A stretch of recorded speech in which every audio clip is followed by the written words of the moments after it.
Hi friends, welcome to this channel. In this video, I will tell you and show you how you can check your Facebook subscriber list. Please friends, put your likes below the video. Also write comments after watching and be sure to subscribe to our channel.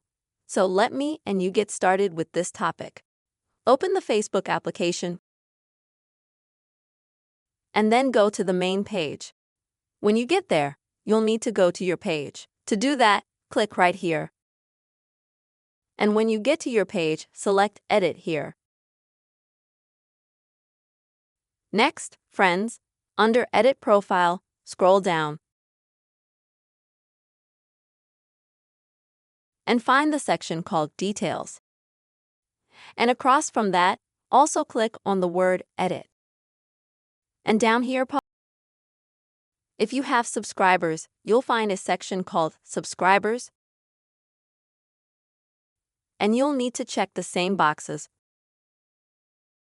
And then be sure to click Save.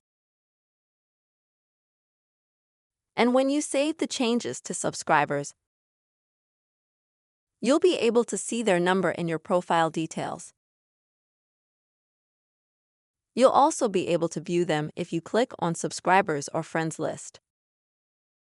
Here's what it looks like. You have subscribers. As you can see, just don't have any yet. You also have subscribers and friends. And this is how you can check your Facebook subscriber list. I really hope this video was helpful to you and helpful to your friends. Please don't forget to subscribe to the channel. Also be sure to put your likes, write comments. Take care.